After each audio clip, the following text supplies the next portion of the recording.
Welcome to the Football Show on PLZ Soccer's YouTube channel. I'm Peter Martin, Alan Rough, Lee McCulloch and Tam McManus, all here with me as the Premiership season comes to a close. Celtic are the champions, and we'll look back at how all the others fared on the final day of the season. And here's what's coming up. Brendan Rodgers brands Celtic's title win monumental and urges the Hoops to finish off the season on a high with a win in the Scottish Cup final. Philippe Clement believes Rangers can finally overcome Celtic at Hampden to end the campaign with 2 domestic trophies after losing out on the league. I know my players are going to go full in this last game to give the fans something extra, something special. Craig Levein admits he went on an emotional rollercoaster as St Johnstone held on to their Premiership status on the final day of the season. I've never had an experience of that elation and then break through this before. Don Cowie believes Ross County's playoff experience last season will give them an edge when they face Raith Rovers this week. We've been part of it before last year, we know what it's about. It's going to be a real challenge. Raith will be feeling really confident on the back of a very good season. Yeah, we're going to talk about that playoff to try and get to the Scottish Premiership just shortly. We start on rather sad news because today it was announced that Gerry Collins, former player, long-time assistant and manager of Partick Thistle, has sadly passed away. Gerry was one of those troopers, always great company, Ruffy. You knew him well. I had the great honour of being in his company 4 or 5 weeks ago, just having a wee chat down memory lane. He was great friends with Tommy Burns, and you know, his passing, I think, will be felt right throughout the football community. Yeah, one of the great guys, particularly Partick Thistle and Hamilton Accies as well. You know, if you've seen all the posts that were getting posted today when they heard the news, it just shows you how well liked he was, you know, and even football, outside of football, he was just a joy to be with, you know, a really funny guy, always positive about everything, and he'll be well remembered at every club he was at. Yeah, and he's also one of those founder members, I have to say, that we've got to mention, Ruffy. When Tony Roper and Chick Young and Gerry and all the old guys got together, they decided, well, we've chucked playing, but we're going to keep on playing in a charity with a team called Dukla Pumferson. So all the ex-pros, whenever they hang up the boots, they get on an old pair of Billy's boots from the Tiger and Scotcher and they go and play in charity matches. Yeah, they certainly do, and they're that well-renowned. They actually go abroad. They go abroad, but they don't take their boots with them. So you can tell what kind of social 2 weeks Tell the wives are taking the boots. And Gerry was part of that, you know, and obviously the annual dinner, the Dukla dinner, and Gerry was at the front of that. They always had a theme, you know, a different theme, and they all would march in it, and it was just hilarious, just fantastic. Absolutely. And Lee, you never, if anything, every player in Granny you mention talks about you never want to lose that dressing room humour, the banter. That's the thing that most players miss. I think it's the thing that most players miss when they retire, that dressing room from morning to after training, match days. It's such a big part of football player life. And to miss that, it's always good to have something to go back in. So, Dukla Pumferson, said that first time. I know. Tremendous, it's brilliant, and sad to lose such a great man. Yeah, absolutely. And of course, just one little footnote on it, Tam. When you think of some of the players that played Celtic, Rangers, Thistle, you name it, anybody who had kicked a ball at that level. And of course, the great thing about it was they used to mix it with celebrities. So the banter between the two was absolutely sensational. Yeah, brilliant. I was lucky to play. I played in a couple of games for Dukla, and it's all forms of, you know, actors, you know, ex-football players. Tommy Sheridan was there, I remember. Who else was there? James English. So there was a lot of players, ex-players and actors and stuff like that. But no, brilliant. Great thing to go and play in. You played in a lot of games as well. You obviously shows the penalty that you scored in that game. You dinked the goalie, so does that 4,000 times. Yeah. No, Rangers fans were booing you. Yeah. You want to get that another wee plug? It's on YouTube at the minute, no? I want to thank you for reminding them all. There was one good story with Gerry and Is this Tony Roper? You've got to tell us. It's brilliant. We were playing Dukla, we're playing East Kilbride at East Kilbride Juniors Park. And Tony just used to go out in the wing and just stand there, you know, and they just roll the ball and we play. So it was about a minute before half time, and this full back halved him in two, caught him in the back of his hammy, and he's rolling about screaming. So the half-time whistle went. So we go into the treatment room, and it's a Sunday. East Kilbride have played on the Saturday, so the place is a mess, Evans, or it's not been cleaned up. So Tony's on the treatment table, and he's going, Gerry, do something, the pain. So Gerry's looking about for like painkiller and that, and he just saw a tin of air into the floor of the stairs. Lavender. So he sprayed on his lavender, you know, and Tony's going, oh, much better, Gerry. Get there. The whole place is absolutely stinking of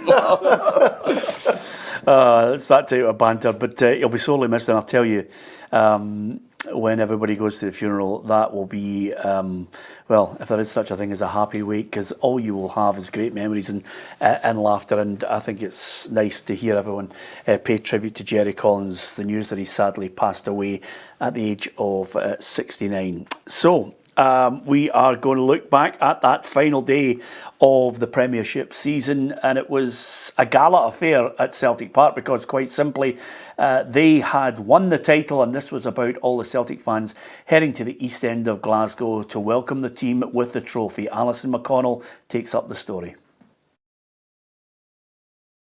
Celtic brought the curtain down on a roller coaster season with a title party as Brendan Rodgers' side partied in the Glasgow sunshine. Even Santa was back to see it 5 months after being booed off the premises. All was forgiven.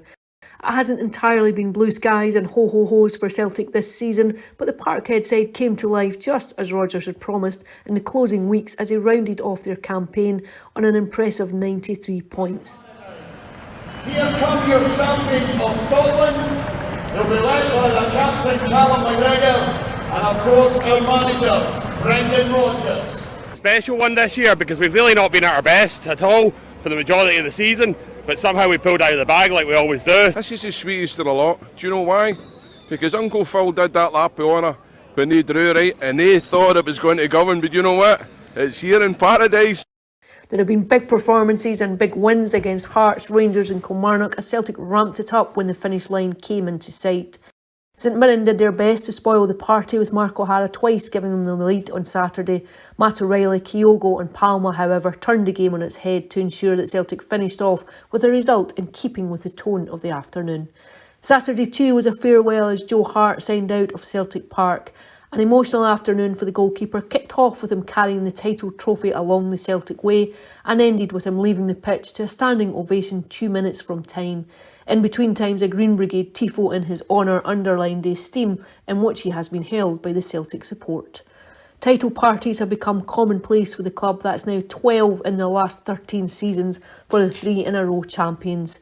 They will now look to add a Scottish Cup gong this weekend as they take on Rangers at Hampden in the Scottish Cup final, a game they go into on the back of considerable momentum.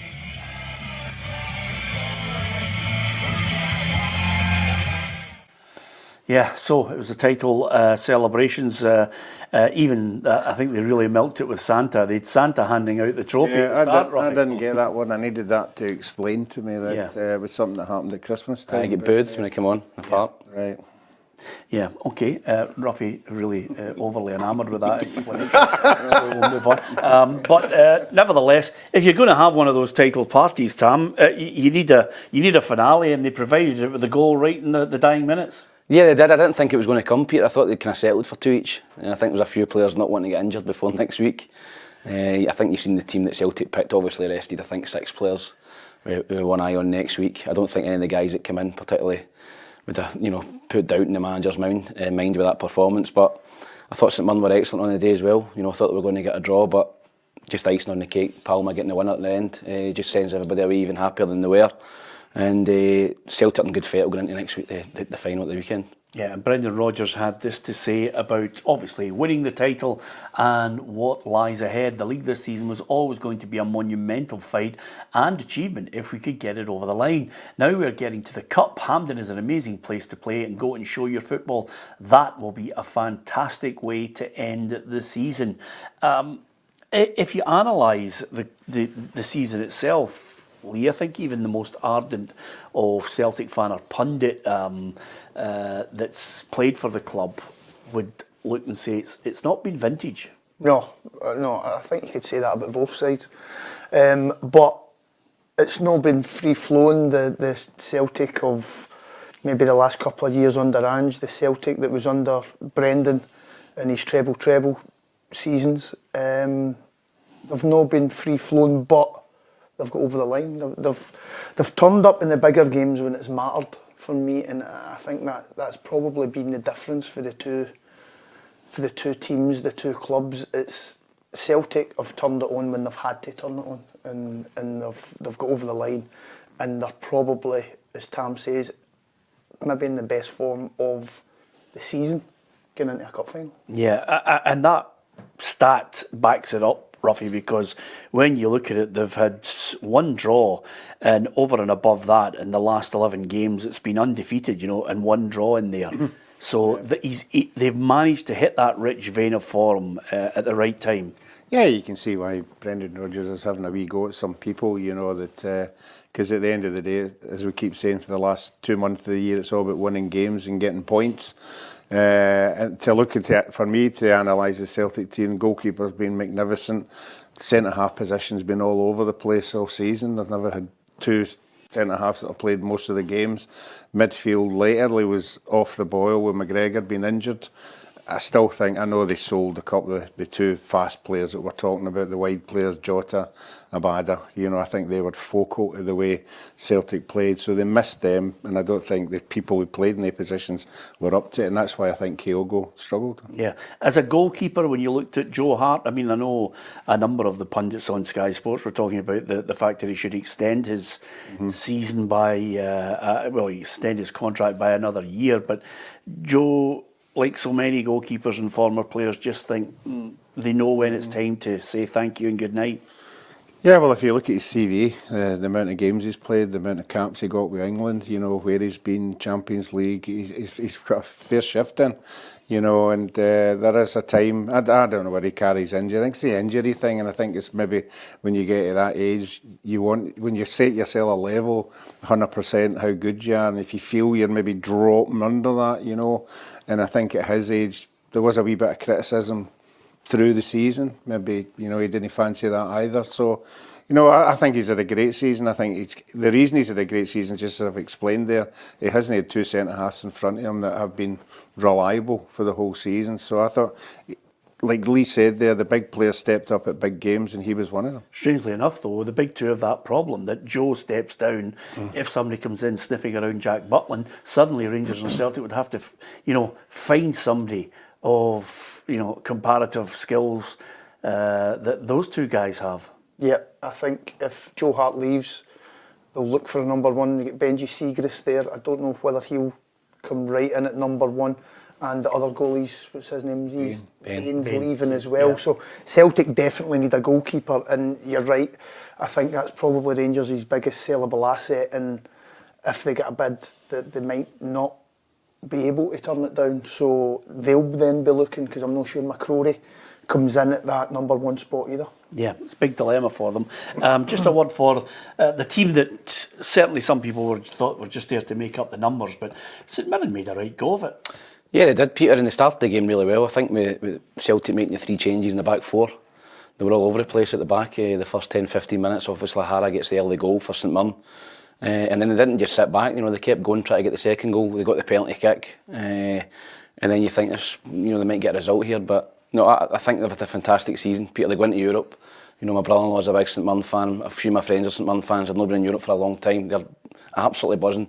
They're hoping they get a good tie, somewhere they can travel to that's not Kazakhstan or somewhere like that. Somewhere, that'd be a decent trip in the summer. So, all in all, fantastic from Stephen Robertson. Great season for him. Yeah, and I'd just like to say to most of our fans in Kazakhstan that it's a good place to go on a holiday. We really like the area. And if it's Kazakhstan, then it's Kazakhstan. We're quite happy to go there, Ruffy. Just got to keep everybody on side these days, Ruffy, because the last thing we want is a ban from Kazakhstan. To be fair. Although the one thing I do want, and I'd love to see the St Mirren board not push themselves into a debt situation, but certainly try and push the boat out and look for a good recruitment policy in the summer, which could give them a fighting chance. I don't want a couple of qualifiers for St Mirren, then that's it. No, it's going to be difficult because they're going to lose a couple of big players as well. They've decided to move on to go to better things. Well, they think they're going to better things. But I think St Mirren's the same as most of the clubs in the league. The budget's the big one. You know, and I think he's been very vocal.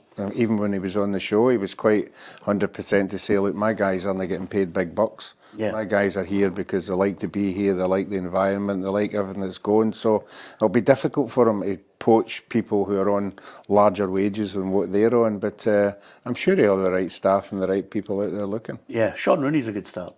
Sean Rooney, yep. Knows the league, physical presence, good at set plays. And he can probably play in a number of positions, Sean Rooney, can he? He started right back, but he's been...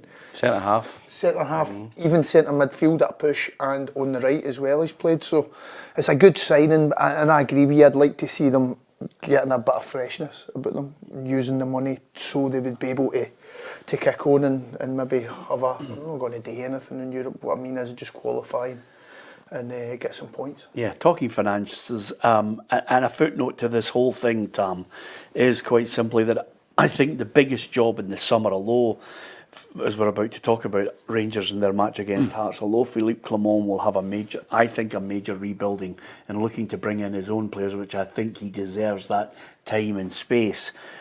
Brendan Rodgers, there must be a discussion where he said, look, if we're going to recruit in the summer, it has to be players of a certain calibre.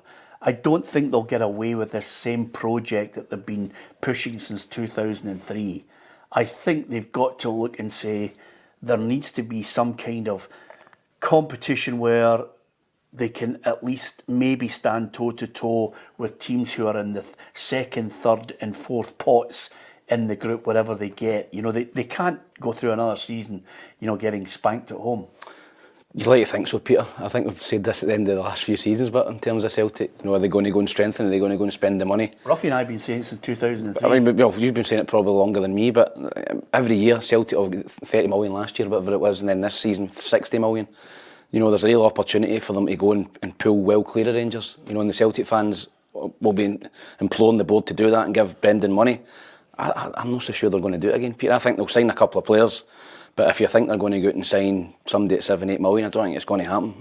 And that's the players that you're talking about that's going to get you maybe second place, maybe third place, Europa League, and then you can stay in Europe after Christmas. We just have to wait and see, but I don't think they will, Pierre. Interesting, Ruffy, because they're automatically in the group stages of the Champions League. So you're waiting to see what pot they eventually go in. The coefficient is absolutely of paramount importance to Scottish clubs coming into next season, because the season after this one, we've dropped out of the top 10. The Czech Republic's in there. So that's why I'm hoping a Hearts, you know, a Kilmarnock, a St Mirren can offer something as well as Celtic and Rangers, and every point you get in those group stages. And Rangers, we want to get to the group stages of the Champions League, so we'll get two clubs playing in the top flight.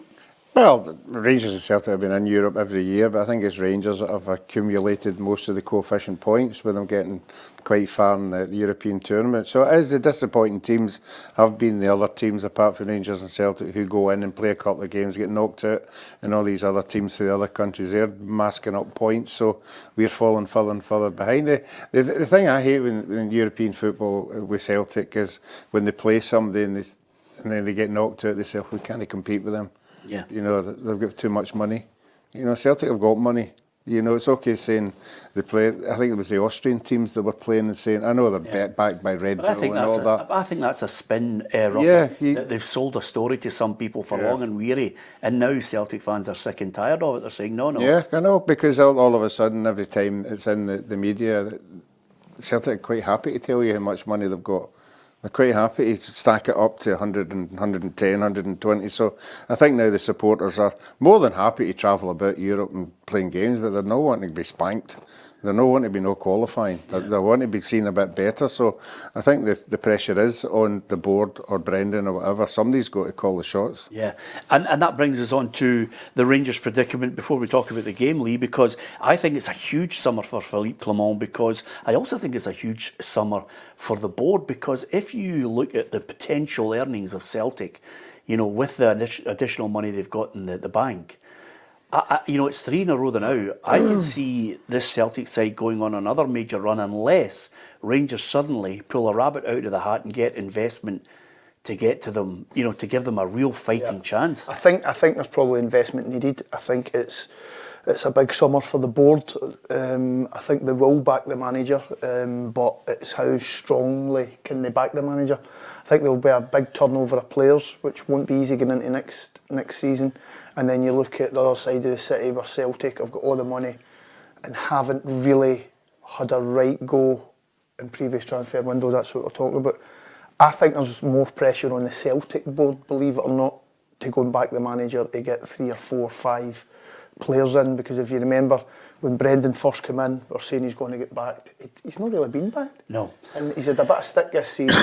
I can see Brendan saying, I need to get my own players in, 4 or 5 first team ready players in. That's what I'm thinking. How many do you think Rangers need? Signings? I think quite a few. I think quite a few, to be honest. I think when the manager's coming out and saying it's the end of a cycle, that would suggest to you that the players that have been there for 3, 4, 5 years could possibly get moved on. Tam, what did you make of that performance? It kind of summed up Rangers' season in one game, 3-1 up and let it slip. Yeah, they did, Peter, and they dominated the game for large parts. I watched the highlights. Rangers could have scored 5, 6, 7 goals. They created a lot of opportunities. Hearts broke up the park once. Shankland gets through and scores. But Rangers come back just after half time, go 2-1 up, go 3-1 up. Then I think they're going to see the game out. And get into next week with added confidence. And to lose the 2 late goals, particularly one the last kick of the ball, basically. No ball came in. It's a great finish, and gets Hearts a point, but I think he'll be disappointed with the result, Peter, and it just adds to the pressure.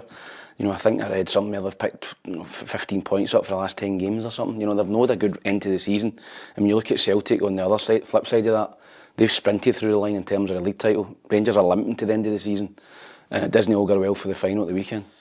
Well, you say that. Philippe Clement reckons that there's a big performance at Hampden coming up.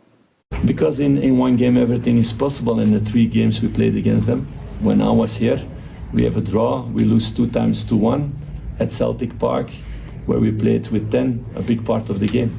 So it was every time really tight. And I know my players are going to go full in this last game to give the fans something extra, something special. So that's why I believe in it. Yeah, and he'll be hoping some of the players that have been injured, Tom Lawrence, Matondo, Suter, Balogun and Barisic, he wants to be able to pick from the biggest squad for this game. Yeah, he's been unlucky the past maybe month with the run into the season, the run into the domestic season. He has had injuries, but again, you need to deal with this. You need to deal with this. You've got a big squad that it's tested the strength and depth of the squad with the injuries, but getting in now to the most important game of the season, which is the next one, the cup final, he'll, as you say, he'll want as many people to pick for as possible. Ruffy, when I look at the overall performance of Rangers this season, 7 defeats, 4 draws, and still they made a go of it, and that gives you a fair indication of the problems that Celtic have had, that we've had a title race with a club that's had 7 defeats and 4 draws in Rangers.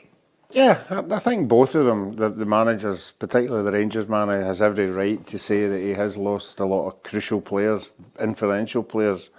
That if they were all fit, you can see him being a manager going, well, if I had they 4 in my team, would be better. And it was only 2-1, so you would think we would play better. But they're not there. They're not going to be there. I think he's just trying to be really positive, which a good manager should do. He's trying to make the players believe that they can do it. He's trying to make the fans believe that they can do it. He's just believing. There's no evidence that they are going to do it, but he's quite right in hanging into a one-off game where we all know that anything can happen on a day. Yeah, if anything, most of the Rangers fans that I speak to who watch games and have watched them over a long, long period of time, Tam, these are guys who watch football, love their club, but know football. And they're not going to be fooled by badge kissers and people who are letting everybody see the back of their shirt. Win something, play for the jersey, and give it your all and graft. This man was able to do that on more than a few occasions. Go out and win titles. None of this gesticulating when it's a meaningless game. Yeah, and I think there's a couple of players in particular, Cantwell and Silver, who seem to be getting the brunt of it with the Rangers supporters at the minute.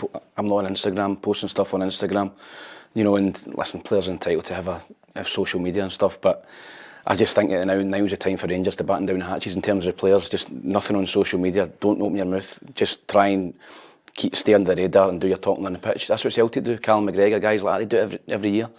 Every year they do it on the pitch, Peter. There's nothing on social media.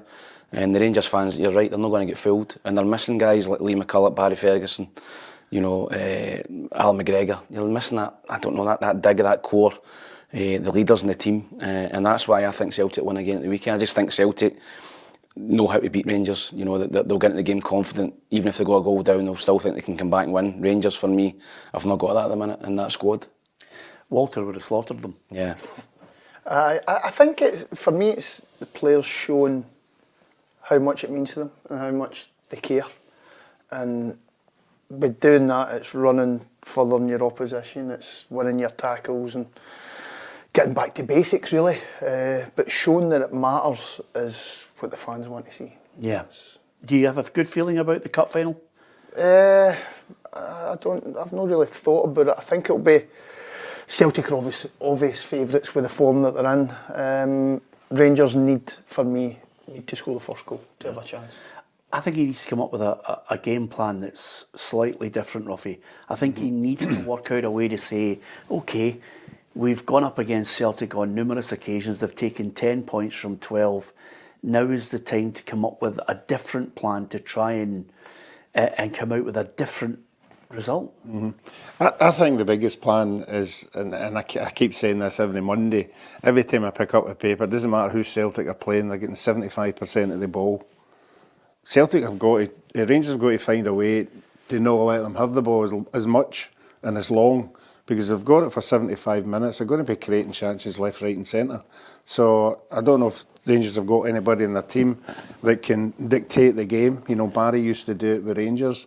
He did it. I know, but he would control the game. Yeah. He would get somebody in the middle. He would just take the ball and then he would just take his time and wait and see where the runners were and where they were coming and everything. And Scott Brown did that as well to a certain extent. They controlled the game. Yeah. I don't think Rangers have got anybody like that. That's the key to it all, Tam, because there's no point in anybody saying, and I know it's been said over the past few weeks and months, there's no point in turning around and saying, Rangers need to get physical, because when you get physical, you get a John Lindstrom situation. Yeah, and I don't know what Rangers do, Peter. I thought they were very direct at Parkhead. I thought they put a lot of balls in and top with the two full-back. They got a wee bit of joy out of it. In the first 20-25 minutes, sticking the ball in behind, very direct. Try to get Stirling on Taylor at the back post a couple of times, even Silver on Johnson. So I think that's where Celtic are vulnerable in the full back positions with crosses. And I think if you're Rangers, if you're Clement and you're Alec Ray, you're looking to try and get into areas where you can put balls on top of the fullbacks, and get bigger players and coming in on top of them. That's a key area for me. Rangers should have scored a couple of times. Silver should have scored. Sterling had a chance at the back post as well. So that's the key areas for me. In the middle of the park, Rangers have got to win the battle in there, because Celtic won it out the park at Parkhead. Who would be your ideal three in the middle if you were going to match up with Celtic? I don't know, because I would want to play Sterling in two positions. Absolutely. You've said that before. I think he gives so much when he's playing in the middle of the pitch. And when you look at Celtic's three in the middle of the pitch, Atati, O'Reilly and McGregor, good players. So you need a wee bit of physicality in there, and you need hard work round about them to try and stop them playing. And I think Sterling would bring that, along with Diamande and... Would you play Cantwell for the start? I think he's probably going to need to. He scored the weekend as well, didn't he? So I think he's probably going to need to. But then, who do you play out right? Who do you play out on the left?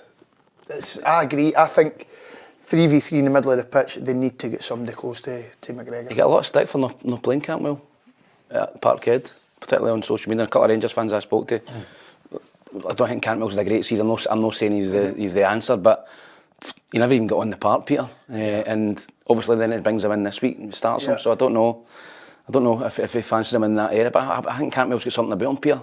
You take the ball, he's got confidence, he's got a wee bit of arrogance about him, I think you've got to play guys like that in a game like that. I'm not fooled by him. I like my midfielders who actually can go and win a game. They make a difference in the game. I know. They make a telling pass. You know, they're there when the battle gets, you know, when it hots up, you've got somebody in there who can drag the other players around him and say, listen, let's get into this, but also has that calm head, as Ruffy said, a Barry Ferguson, where you could look and say, right, I've got the ball, I can lift my head, I can make a telling pass and kill the opposition defence. I think he's an imposter at times. I really think, for all his ability, he should stop listening to the outside noise and go and show the Rangers fans that he can do something. Tough Tom, Peter. I know, but I like. Honestly, if you're looking at midfielders that you think change a game, see when you look at midfielders down through the years, Lee, the really good ones. I'm with you. They change a game. You know they do. Of course, look at Callum McGregor. He's got a bit of everything in his game. And he's got a tackle in him. He's got that mentality about him. And he works his socks off. Works hard, but he cares. He gets angry in games. You don't really see that in Rangers players. You know? They're not getting angry. They're not showing that you can't even see frustration in some of their faces. Yeah. Callum McGregor epitomises everything that's needed to be. It's funny actually, because I think Tom Lawrence belted him in the first 2 minutes, and I think McGregor went up to him and said something along those lines as, "Oh, aye, you the new enforcer," you know, as if to say, "You the latest one that's come to try and give me the message." But they need to find something, and I'm not fooled by this. Waving to the crowd, all of that rubbish. If you think you're a footballer, go out there and do it. I'm not, Peter, but I just think I would play him if I was Rangers. Okay, it's all about opinions. What about the opposition? Lawrence Shankland, we watched him chat to us all at the PFA Player of the Year Awards. Last night, he spoke very well at the Scottish Football Writers on receiving the award there as the Player of the Year. 31 goals for the season. Dessers misses a gilt-edged opportunity at one end from about 6-7 yards out. Up the other end, Shankland chips the goalie, no problem. Yeah, listen, he's the season of his dreams, Peter. I think to win both awards is fantastic, particularly for a player outside the Old Firm. He scored 30 plus goals. He got the same last season. I think he scored nearly 60 goals in 2 seasons for Hearts. It's phenomenal shooting from him. There was obviously massive rumours in January that he was going to Rangers and Rangers were in for him. I think if Rangers would have signed him, I think that, speculating that £5 million, I think Rangers would have won the league if he was in the team from January onwards. I think he's miles better than Dessers. I know Dessers has scored 20 goals. I think Lawrence Shankland would score 40 goals in the Rangers team. Now look at the amount of chances that Dessers has missed. So I think he's proved this season that he's a top striker. He's going to the Euros. He's possibly going to be one of your starting strikers as well. And listen, he's had the season of his dreams, Peter, and he's been brilliant. Are you surprised by that comment? Do you agree with it? What? Shankland scored a barrel load even more in Rangers double. Yeah, I agree with that. I think he would. I think firstly, what a season! 31 goals. The team that's finished third out with the Old Firm is fantastic. Getting the awards, rightly so. But I think he can go up another level. Yeah? Yep. You think there's more to come from him at the age he's at now? Yes, I definitely do. I think if Hearts keep a hold of him, I think he could maybe try and make a dent on the European stage as well. Wow, interesting, because I think the manager, Stevie Naismith, shares your view on Lawrence Shankland. Yeah, for your first season as a manager, it's really good. I think how comfortable we are in third. We get to 2 cup semi-finals. And probably more so the progression of the team. From the first day of the season to now, we're a much better team. Boys have grown, boys have developed. Some of the older boys have took responsibility and starting to lead the group. And I think that's shown all the way through. We've had a calmness in our play, we've had a calmness about us as a squad, and that's why we've consistently been good. Yeah, fair play to Stevie Naismith and Hearts, and congratulations to them for finishing comfortably in third. I think at this point it's only right and proper, because we do offer opinions. Sometimes we get it right, sometimes we get it wrong, sometimes you like the opinion, sometimes you don't, and you let us know about it. We value your opinion right across PLZ. Apology coming. It's an apology coming. I'm going a long way about it. Okay, shut it. I was trying. was trying to go on a mazy there to try and justify why I'm apologising to all of Perth and the St Johnstone fans, because for the last 4 weeks I have absolutely slaughtered you, because I'll never get those 360 minutes back of my life having to watch St Johnstone, who were ranked rotten. But Ruffy, I don't know how they managed it, but they came up with a win at Fir Park, and fair play to them, although their second goal was just a comedy of errors, but they still took advantage of it. Yeah, well, that's where the Scottish football's been all year, you know, that you don't want to be in that kind of position, but they've got themselves there. We've always said that if Nicky Clark was playing regular, at least they would have somebody who could nick a goal. I thought it was fantastic striking play, that his goal, you know, but I think they get away with it a couple of times here and there. Goalkeeper again, as I said, has been the star, pulled them out of hole a couple of times. So, and then obviously we'll talk about the Ross County game later on, but both of these games could have swung either way. Yeah. Any one of the two of them could have been there. If anything, those moments of quality that were provided, Meathoff has been superb. He won every Player of the Year award, the first time ever in St Johnstone's history, won everything. Every supporters award, everything. What, striker, top goal? Everything, just give him it. Mate. I'm not surprised. Not only was he brilliant, but the significant contribution. I love the way Ruffy's talking about the goal scorer, Lee, whereas I'm in the paid up midfielders camp. The supply from Graham Carey in midweek, for the first, and then this one here for Clark is outrageous. Yeah, it's a great ball in. I'm like you, I didn't see this coming. Motherwell missed some chances as well, didn't they? Baird missed a penalty as well. So St Johnstone have been a wee bit lucky, but that ball in for the first goal, and that's what Clarkey brings. I think Clarkey's probably their only natural goal scorer, but he's had ups and downs with injuries. But just so surprised to see them get clear. I still can't believe it. Yeah, I'm almost certain the St Johnstone fans were checking VAR at every point and then waiting to see if it actually was a goal, because it was incredible. And fair play. I mean, I like Craig Levein. I think he's absolutely box office in press conferences. But over and above that, he still has to deliver. It was by the skin of his teeth, but he was happy that he'd gone through every emotion and got the right result. I think I was, after 90 minutes a day, I carried it in a box. No kidding you, honestly. I've never had an experience of that elation and then break through the floor. Honestly, when I thought they'd scored. Incredible. I mean, it just shows you though, a lot of people don't realise. I think there was a study and a heart monitor placed on so many managers in this documentary, where they go through every gamut of emotion, Ruffy. And of course the heart rate goes up and down when you realise that you're on a knife edge. You could be in a playoff heading down to the championship if you lose. Yeah, I mean, everybody looks at and criticises the managers who charge up and down the touchline and jumping about like lunatics, like Martin O'Neill used to do and that, but it's the ones that are standing still that they're keeping everything in. They're the ones that the heartbeat must be going 100 mile an hour, because there's no release. They're just standing there, and there's nothing they can do about it. Once they've picked the team and they're on the park, it's the lap of the gods. Yeah, absolutely. Well, the gods must have been shining down on Craig Levein, the St Johnstone players and their fans. Well happy they'll be back in the Scottish Premiership. 16th season in the top flight. Got to hand it to them. Yeah, brilliant. I said they were written off by a lot of people, and most of us on the show. We thought they would win the playoff, and they've got themselves out at Peter somehow. We're getting 2 goals and riding the luck on the day, but league table doesn't lie. Ross County have been worse. We're just going to speak to them. They've just been marginally worse. Obviously, goal difference as well. It's going to hurt them, and I think that Raith Rovers, Ian Murray would maybe have preferred St Johnstone as well. Yeah, absolutely. That's a long-winded way of saying Tam's been talking to Ian Murray and he'd have preferred St Johnstone. And he's gutted.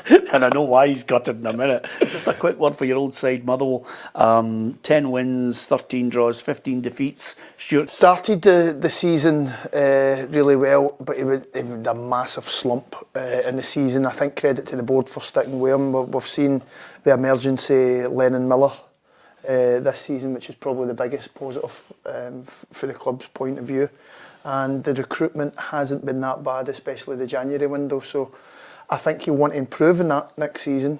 What was it, 9th have finished. I think he'll be vying for top 6 next season. Yep, okay. Ross County, Ruffy. I know some of their fans up there regularly will have a wee chat with me about their performance. I watched the game, and I have to say, you know, Aberdeen went about their business professionally. They did, you know, but obviously once they went down to 10 men, you would think, you know, with everything there is to play for, with so much left in the game, Ross County would be able to breach it and get another goal. They did do their best to get there, you know, they had a few chances. Big boy, one fell to the big boy White late at the end, and he just leaned back on it, but they were hitting the post, they were doing everything they can. But you could see at the end of the game how much it meant to them when they found out that St Johnstone had won. Yeah, put up a battle.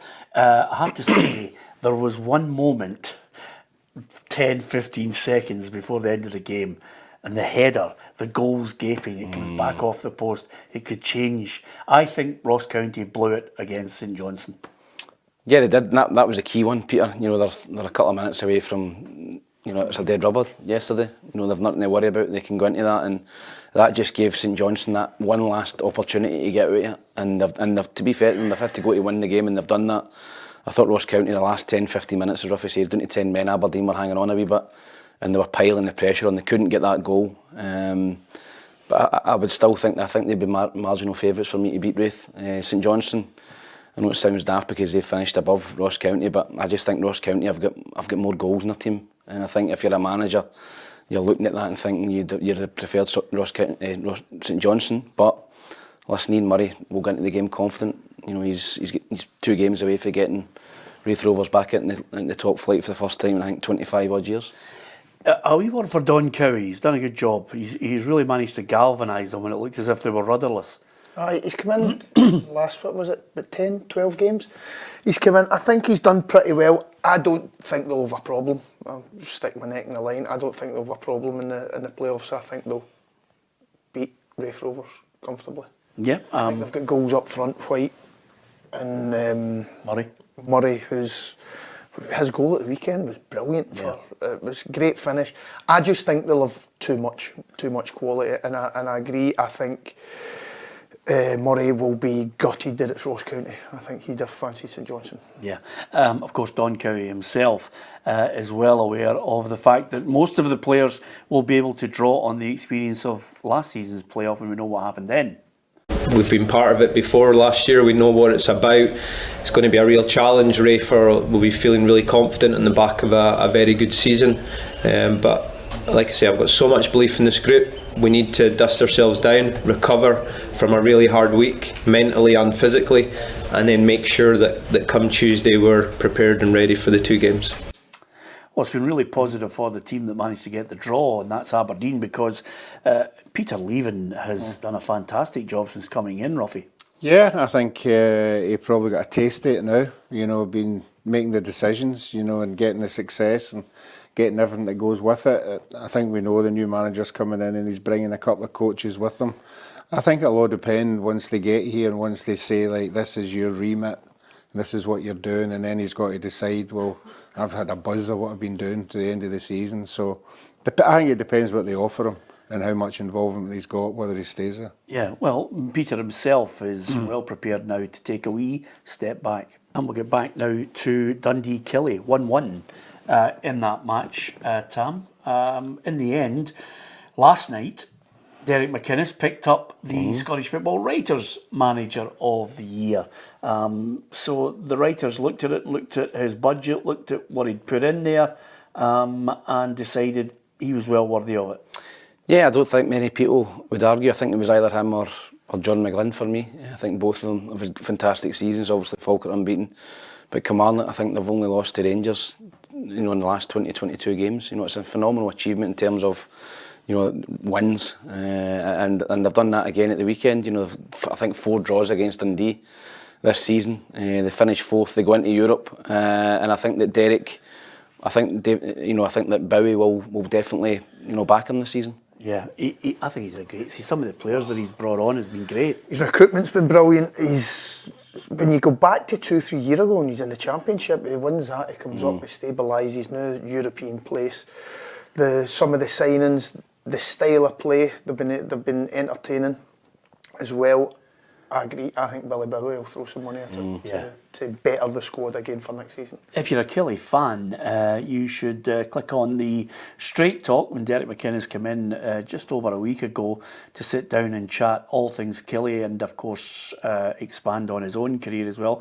Good listen, good insight into his thoughts on when he first came in at Killie, the job he had to do, and, of course, the fears of putting a squad together to make sure they stayed in the Premiership, and then suddenly getting a chance to put together a squad of players that could do something to finish fourth.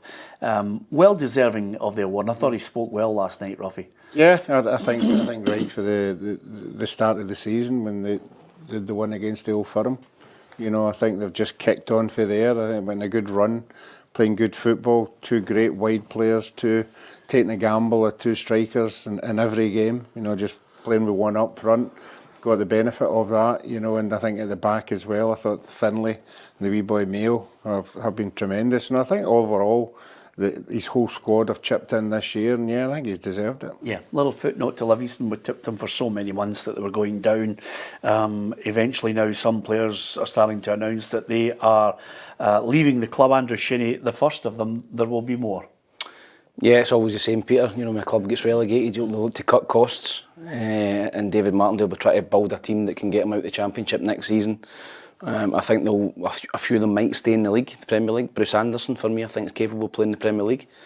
Again, he looked sharp at the weekend, and there's one or two others who might stay in the league, but others will drift maybe into the Championship or down south. So, you know, talking about Hibs as well, you know, I'm just glad the season's over for Hibs. You know, I expected Hibs to go and win that game yesterday, and David Grady maybe put his hat in the ring for the job long term, but another disappointing performance and result, and I'm just glad the season's finished from a Hibs point of view. Yeah, it's just kind of a petered out for them, and just you know, on the Livingston situation, if they do not get that ownership sorted out, Ruffy, Livingston are a case that we've seen on a number of occasions where a club could easily slip down the leagues without without you noticing. 1, 2 and 3 years suddenly you're in the bottom league. Well, we could have told us, Dave Martindale's been telling us for half of the season, you know, things have been going on behind the scenes that he's not happy with, and he was very vocal, you know, the other day there, saying if this takeover thing doesn't go the way that he wants, then he won't be there, you know. But you're right, Livingston are a team that could just drop. They don't have a fan base. I mean, they've what 1,500 or something like that, you know, so that could drift unless they go into the Championship and go on a wee winning run the way Hibs did when they went in and built it back up. But I think everybody's now anticipating, you know, who's going to own the club. Yeah, here's how the table looks at the end of the Scottish Premiership season. Celtic on top, 8 points clear of Rangers, and great credit to Hearts. They stuck into third position in the second half of the campaign and never really left there. Kilmarnock battled away to fourth. St Mirren, tremendous from them, 5 points clear of Dundee. And then that bottom half, it's hard to believe, but Aberdeen and Hibs in the bottom half of the table, just not good enough. And managers have been coming and going at Pittodrie and Easter Road over the last few years, and I think the fans are well and truly sick of it and want a change in direction for that one. As far as the bottom end there, it is confirmed by the slender margin of goals in their favour. St Johnstone escape that playoff. Ross County will take on Raith Rovers, and Livingston are in the Championship. And with that in mind, who do you fancy, Ruffy? The playoff. I was a wee bit disappointed in Raith Rovers in that game Friday night. I thought they looked a bit tired, you know, and Partick Thistle did particularly well, but never got over the line. I'm still going to stick with Raith Rovers. Yeah, you've got to. You've said it all season. Yeah, I'm still going to do it. You think the Championship team's going to backtrack there? I was just laying the trap. You know that bit when you lay the leaves over the spikes. I was waiting to see if he was going to jump in, but no, you're sticking to your guns, Ruffy. Sticking to Raith Rovers. Yeah. Lee, Ross County. Confident? Yes. Because of the goal scorers? Yes. Yeah. I think I'm going to agree with you, and I'll tell you why. For me, it's the number 10, Jan Danda. Yeah, I've got him. Simon Murray's an exception. I think he's scored another 20 goals or round about that this season. I'm obviously, you know, I'm massive pals with Minid, and I'd love Raith Rovers to come up, but I think he's been unlucky that they've ran into Ross County. And I think Ross County will be too strong over two legs, Peter. Yeah. I hope I'm wrong. Yeah, I know there's going to be a wee bit of favouritism because of your mate's situation. It's not as if you've had to travel up to Ross County. When was the last time you were in Dingwall? I think I've been there since I was playing, to be honest. You know what it is in the map. So the predictor scores. Finally, Tam, you can have a look with pride. And as you can see, I'm quite happy with third. Tam, you just ahead of me in second. Ruffy, you're 11th, Ruffy, which I think is a tremendous performance from you. And the winner, Pat Lowe, extended his advantage, and he will be coming to a gala night with his partner. I'm going to contact him. I believe he's a Hibs fan as well. Is he a Hibs fan? Yes. Well, Ruffy, are you looking forward to it? We'll get Pat. That'd be great. He'll be able to meet a Hibs legend. Yeah. And Ruffy. It doesn't. It doesn't get any better, Ruffy. And by the way, It's not very often you get a night out with a Hall of Famer. You know. it's absolutely not. Yeah.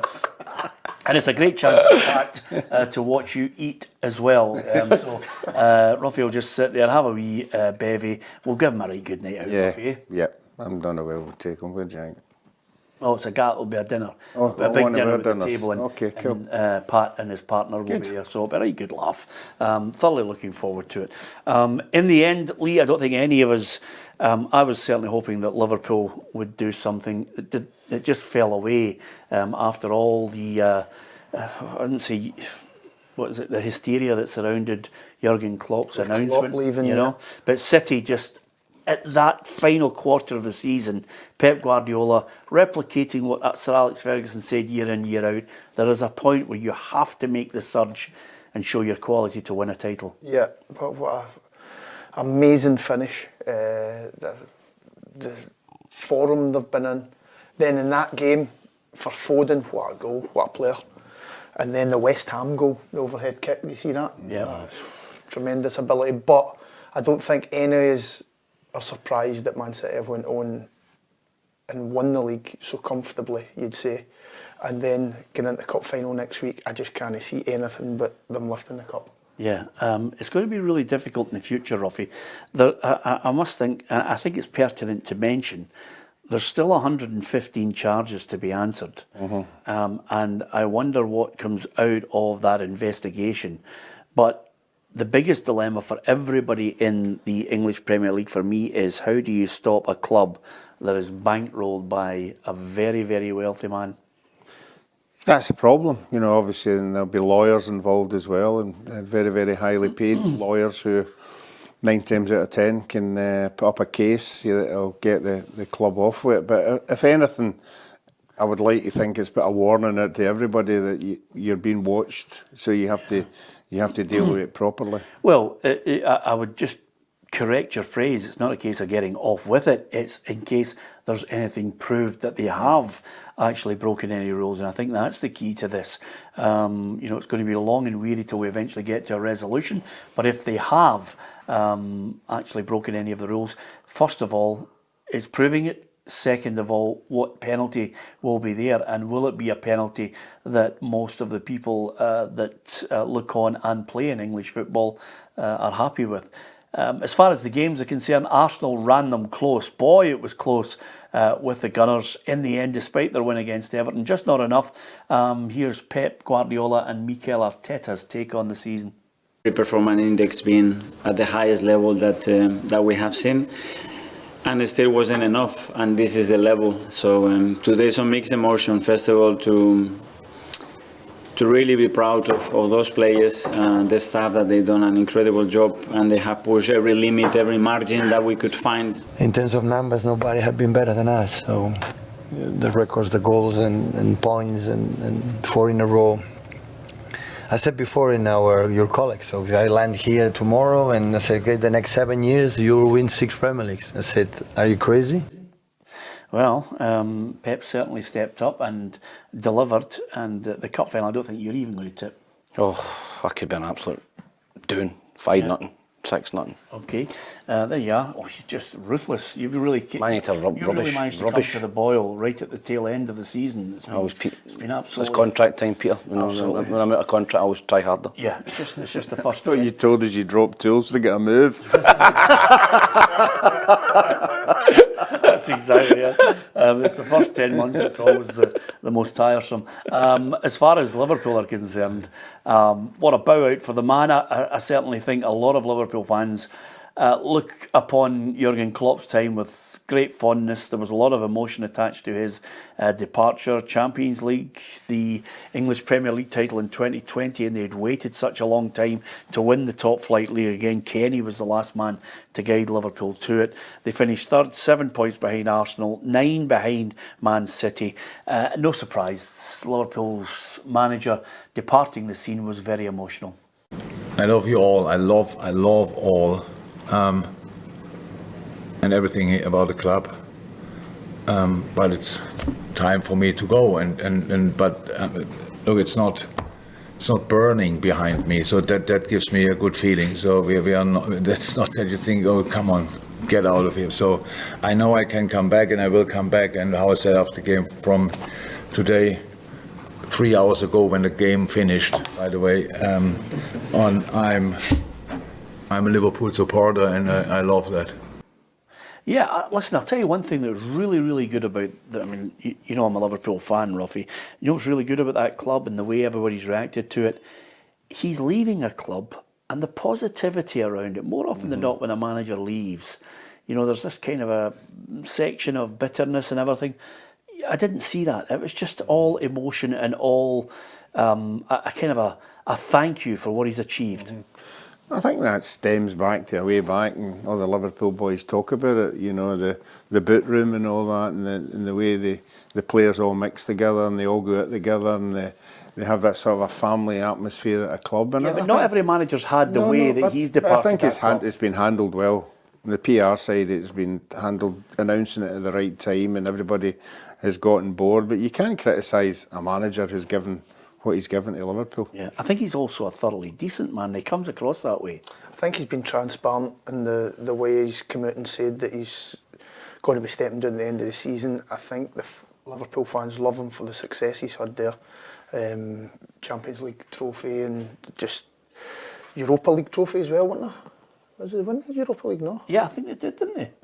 I can't remember. Anyway, he's had 7 trophies anyway. His recruitment's been really good. And it's a brilliant send-off. I think you're right. It's some managers leave, then there is sections of the fans, but it just shows you how popular he's been in at Liverpool. We enjoyed our time down there watching Liverpool, Tam, didn't we? Yeah, brilliant. Listen, brilliant. You were plastered. Brilliant club. The hospitality was tremendous. 1 Champions League, 1 Premier League, 1 FA Cup, 2 League Cups, Community Shield, Super Cup, and a FIFA World Cup. Not a bad shout, is it? I just made up a Europa League again. No, that could have been. I did make up. It's one of those. There was that many in that really purple patch. It was great. But listen, he leaves with his head held high and a lot of happy memories from a lot of Liverpool fans. And fair play to them for the way that they conducted themselves and a manager departing the scene. We continue. We're going all the way through to the Euros, Tam, and then, of course, looking to build and get bigger and better next season. Particular highs for you over the course of the season? I can't think off the top of my head, Peter. I think that Ruffy continuing to wear those Skechers for a 5th straight year. I mean, I don't know when I have to go on he's going to change them. There will be a new Skechers, yeah. New Skechers, surely a new brand. He's never get them off.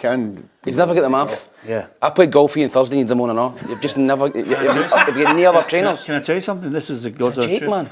You might be criticising him for his Skechers.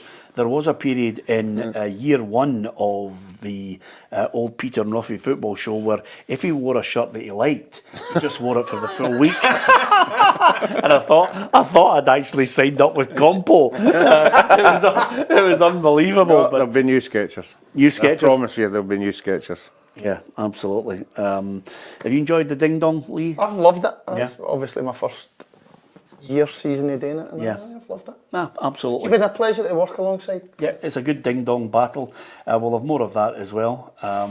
And see where it goes over the course of the summer. Hopefully you've enjoyed this. Don't forget that we've got more Straight Talk coming your way. Lots of great interviews that I think you're really going to enjoy all the way through the summer.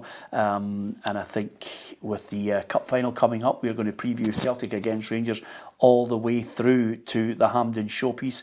Will it be Celtic celebrating their double, or will it be Rangers with their cup double to celebrate at Hampden? Hopefully you will keep your eyes locked firmly on PLZ Soccer's YouTube channel. Download the app, you'll get all the breaking news at your fingertips. Cup final build-up all the way through to Hampden, and then after that it's all roads lead to Germany for the European Championships with Scotland. So don't forget to hit the subscribe button and join the football family. Wherever you are, we are. Ruffy, Lee McCulloch, Tam McManus and myself, Peter Martin.